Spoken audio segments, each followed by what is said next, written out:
आज की कहानी एक किसान लड़के की है जिसे एक ऐसी लड़की से प्यार हो जाता है जिसके साथ एक रात बिताने के लिए लोग अपनी हर चीज कुर्बान करने को तैयार रहते हैं। जो भी उसके साथ समय बिताता है वह खुद को बहुत खुशकिस्मत समझता है। एक दिन वह किसान लड़का उस लड़की को अपने घर ले आता है। इसके बाद दोनों मिलकर ऐसे ऐसे काम करते हैं जिन्हें हम आज की इस कहानी में देखेंगे। आज की कहानी की शुरुआत होती है साल 1950 में कैलिफोर्निया के रॉकीज नाम के एक छोटे से शहर से। इस शहर में एंजल नाम की एक बेहद खूबसूरत लड़की रहती है, लेकिन वह ऐसी लड़की है जिसके साथ रात बिताने के लिए लोगों का चुनाव लॉटरी के जरिए किया जाता है। जिसका नाम लॉटरी में आता है वह खुद को बहुत ही किस्मत वाला समझता है। अब यहाँ एंजल को देखते हैं जो मजबूर और लाचार दिखाई देती है। उसे अपने बचपन के दिन याद आते हैं जब वह अपनी माँ नीना के साथ रहती थी। उस दिन वह बहुत खुश थी क्योंकि उसके पिता एलेक्स उससे पहली बार मिलने आने वाले थे। लेकिन जब एलेक्स आता है तो वह अपनी बेटी से ठीक से बात भी नहीं करता और उसे कमरे से बाहर जाने को कहता है। फिर वह नीना से कहता है, तुम मेरे घर में सिर्फ रहती हो, लेकिन मैंने तुमसे शादी नहीं की है और ना ही करूंगा। मैंने पहले ही कहा था कि यह बच्चा मुझे नहीं चाहिए क्योंकि यह नाजायज बच्चा है। ये सुनकर नीना गुस्से में भड़क जाती है। एलेक्स भी गुस्से में आकर नीना को बहुत मारता है और फिर वहां से चला जाता है। ये सब एंजल ने बाहर से सुन लिया था। अपने पिता का यह रूप देखकर वह फूट फूट कर रोने लगती है। फिर उसकी माँ बाहर आकर उसे समझाती है, इसमें तुम्हारी कोई गलती नहीं है। मैं इस दुनिया में सबसे ज्यादा प्यार तुमसे करती हूँ। कुछ दिन बाद नीना को एलेक्स से एक खत मिलता है जिसमें लिखा होता है कि उसने उनके लिए सभी रास्ते बंद कर दिए हैं। उसने घर भी बेच दिया है और उनसे कभी न मिलने का फैसला कर लिया है। इसके बाद नीना अपनी बेटी को लेकर घर छोड़ देती है। अपना गुजारा करने के लिए वह अपने सारे गहने बेचने के लिए जॉन नाम के एक आदमी के पास जाती है। लेकिन जॉन कहता है, ये गहने नकली हैं जिनकी कोई कीमत नहीं है, लेकिन तुम खुद बहुत कीमती हो। अगर तुम मेरे लिए काम करोगी तो तुम्हें पैसे भी मिलेंगे और यहाँ रहने की जगह भी मिल जाएगी। नीना अपनी मजबूरी की वजह से जॉन की बात मान लेती है। इसके बाद जॉन सबसे पहले नीना के साथ जबरदस्ती नजदीकी बढ़ाता है और फिर उसे काम पर लगा देता है ताकि वे दोनों पैसे कमा सकें। लेकिन कुछ ही दिनों बाद नीना को एक गंभीर बीमारी हो जाती है और कुछ दिनों में उसकी मौत हो जाती है। अपनी माँ को इस हालत में मरते देख एंजल बहुत रोती है, लेकिन वह खुद भी बेसहारा थी। अब आगे यह देखना है कि एंजल कैसे शहर के लोगों के बीच एक महंगी लड़की बनती है। अब कहानी वर्तमान में आती है जहाँ माइकल नाम का एक किसान दिखता है। वह अपने खेतों का सारा काम अकेले करता है। वह एक समझदार और धार्मिक लड़का है जो हर दिन चर्च जाकर प्रार्थना करता है। लेकिन आज वह भगवान से अपने लिए एक जीवन साथी मांगता है जो उसे सच्चा प्यार करे और हमेशा उसका साथ दे। उसी दिन शाम को जब माइकल अपना सामान बेचने के लिए शहर जाता है तो उसकी नजर एंजल पर पड़ती है जो बाहर घूमने निकली थी। पहली ही नजर में एंजल माइकल को बहुत अच्छी लगती है। माइकल अपने दोस्त से एंजल के बारे में पूछता है। उसका दोस्त बताता है एंजल इस शहर के एक बड़े महल में रहती है। वह यहाँ की सबसे खूबसूरत और महंगी लड़की है जिसके साथ रात बिताने के लिए लोग लाइन लगाते हैं। ये सुनकर माइकल को थोड़ा अजीब लगता है, लेकिन वह सोचता है कि चाहे उसका अतीत या बैकग्राउंड कुछ भी हो, एक बार उससे जरूर मिलना चाहिए। अब शाम को जब एंजल की एक शिफ्ट खत्म होती है तो वहां की मालिक डचेस का एक बॉडीगार्ड आता है। वह हर शिफ्ट के बाद कमाई लेने आता है, लेकिन इस बार उसे कमाई कम लगती है। वह एंजल से बदतमीजी करते हुए पूछता है, तुमने बाकी सोना कहाँ छुपाया है? एंजल गुस्से में आकर उसे गालियां देती है। इससे बॉडीगार्ड भड़क जाता है और उसे पीटना शुरू कर देता है। फिर वह उसे पकड़कर जबरदस्ती पानी के टब में डुबाने लगता है। तभी डचेस वहां आकर बॉडीगार्ड को रोकती है और कहती है, अगर एंजल को एक खरोंच भी आई तो नीचे खड़े लोग तुम्हें नहीं छोड़ेंगे। अब गुस्सा छोड़ो और उसे जल्दी से अगली शिफ्ट के लिए तैयार करो। थोड़ी देर बाद एंजल फिर से अपने काम के लिए तैयार हो जाती है और इस बार माइकल उससे मिलने आता है। एंजल उससे पूछती है, मैं तुम्हें कैसे खुश कर सकती हूँ? तो माइकल जवाब देता है, मैं तुमसे सिर्फ बात करने आया हूँ। मैं दूसरों की तरह नहीं हूँ। मैं एक किसान हूँ और अपने फार्म पर काम करता हूँ। इसके बाद माइकल एंजल को शादी का प्रपोजल करता है। ये सुनकर एंजल हंस पड़ती है और कहती है, ये इस हफ्ते का 5वां प्रपोजल है। मेरे पास ऐसे कई लोग आते हैं जो मीठी मीठी बातें करते हैं। माइकल का समय खत्म हो जाता है और एंजल उसे रूम से बाहर निकाल देती है। लेकिन अगले दिन माइकल 2 गुना पैसे देकर एंजल से फिर मिलने आता है। वह एंजल से कहता है, मुझे पहली नजर में ही तुमसे प्यार हो गया था। मैं चाहता हूँ कि तुम मेरे साथ चलो।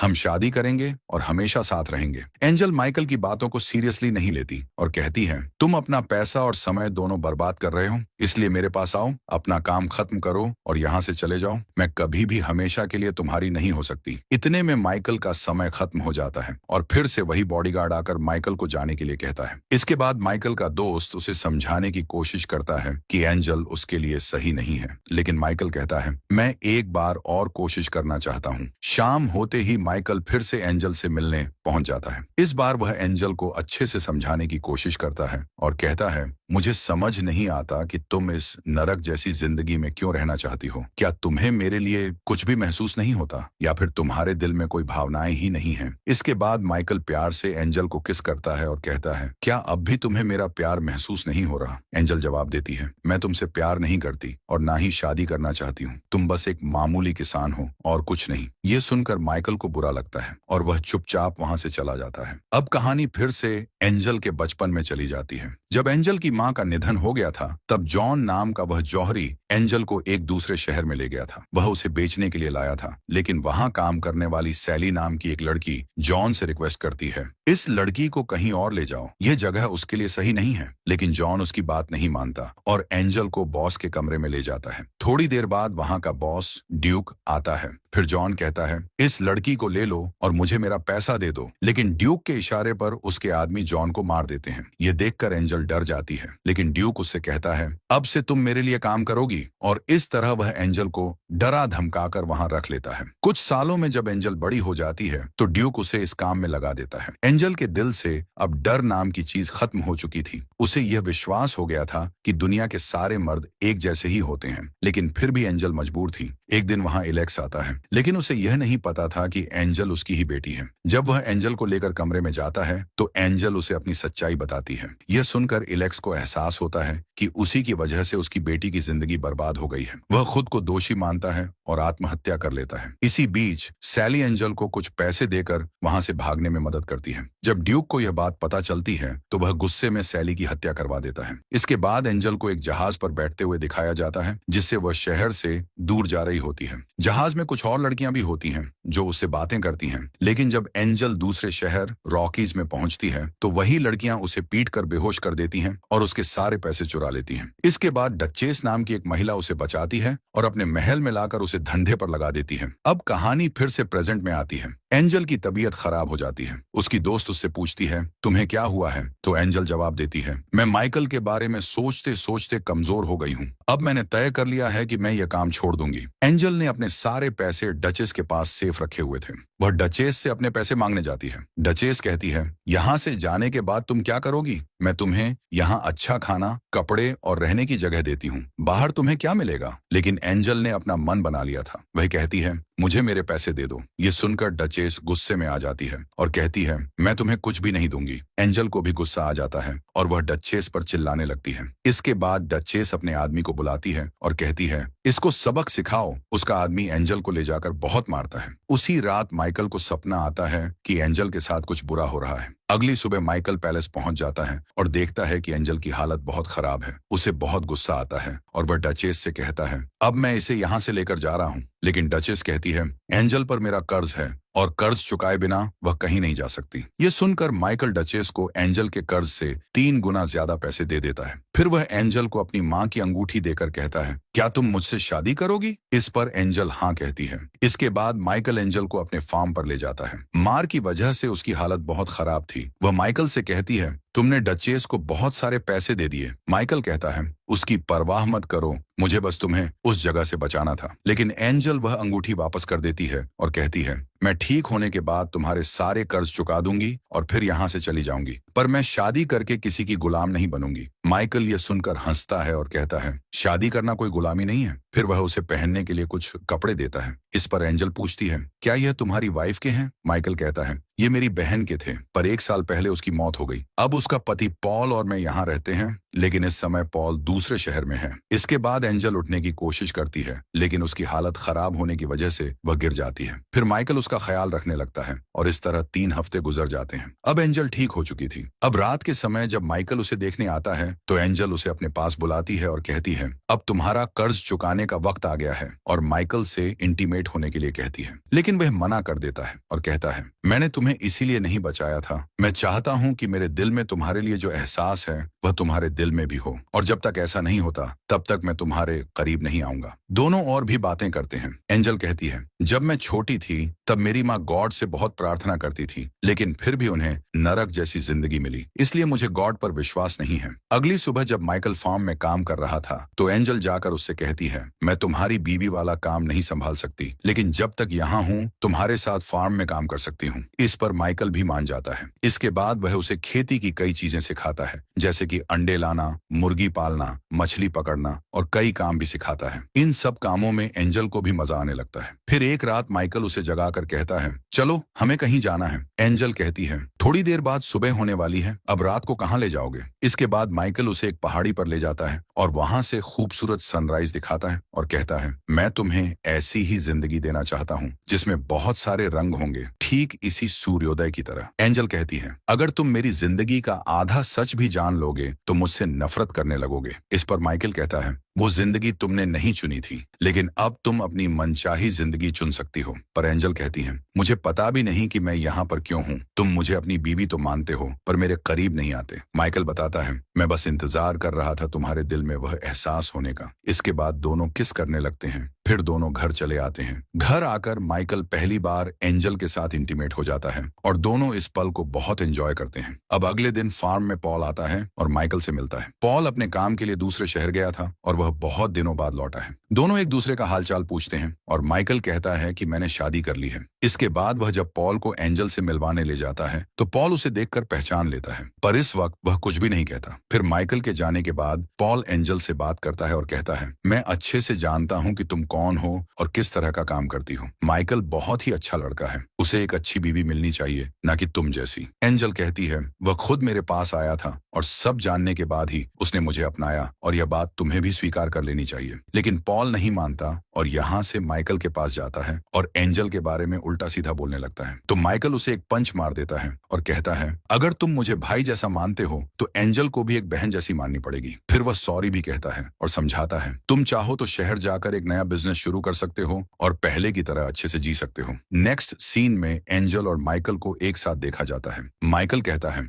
अगले दिन पॉल शहर जा रहा है और हमारे बीच जो हुआ वो भी बताता है। फिर एंजल के पास आकर कहता है, मुझे तुम्हारे साथ पूरी जिंदगी बितानी है। मैं चाहता हूँ कि हमारे बच्चे हों और हम पूरी जिंदगी खुश रहें। लेकिन एंजल माँ नहीं बन सकती थी और यह बात अब तक माइकल को नहीं पता थी। अब यहाँ पर हमें एंजल का पास्ट दिखाया जाता है। एक बार वह प्रेग्नेंट हो गई थी और ऐसा फिर से न हो, इसीलिए ड्यूक ने एक डॉक्टर को बुलाया और जबरदस्ती एंजल का अबॉर्शन करवा दिया ताकि वह कभी भी मां न बन पाए। अब दूसरे दिन से एंजल फार्म के सारे काम अच्छे से करने लगती है और उसने फिशिंग करना भी सीख लिया था, क्योंकि वह कहीं न कहीं माइकल के प्यार को समझने लगी थी। पर अभी भी वह खुद को दोषी मान रही थी, क्योंकि उसके अतीत की कड़वी सच्चाई के बारे में माइकल को कुछ नहीं पता था। इसलिए वह खुद को माइकल के काबिल नहीं मान पा रही थी। फिर वो दोनों एक रास्ते से गुजरते समय कुछ लोगों को देखते हैं। वो एक फैमिली थी और उनकी माँ एलिजाबेथ प्रेग्नेंट थी। उनका अपना घर नहीं था और वह किसी दूसरी जगह रहने के लिए जा रहे थे। तो माइकल और एंजल उनका ख्याल रखने के लिए उन्हें घर ले आते हैं और उन्हें खाना देते हैं। वो उनकी बहुत शुक्रगुजार होते हैं। और उनकी मरियम नाम की एक बड़ी बेटी भी थी जो एंजल से पूछती है, तुम और माइकल कैसे मिले थे? तो वह उसे बता देती है कि वह पहले क्या थी और किस तरह वह मिले थे। और इसी बीच दोनों अच्छे दोस्त बन जाते हैं। अब ऐसे ही समय गुजरने लगता है और एलिजाबेथ एक बेटे को जन्म देती है, जिससे सभी बहुत खुश होते हैं। माइकल और मरियम दोनों मिलकर उस बच्चे का ख्याल रख रहे थे, जो देखकर एंजल को लगता है कि मरियम और माइकल की जोड़ी बहुत ही अच्छी रहेगी। फिर रात को मरियम के पिता सबको बताते हैं कि उन्होंने पॉल से कुछ जमीन खरीद ली है और अब वह सब मिलकर यहीं रहेंगे। अगले दिन जब माइकल और एंजल खेत में होते हैं तो एंजल कहती है, मरियम बहुत प्यारी लड़की है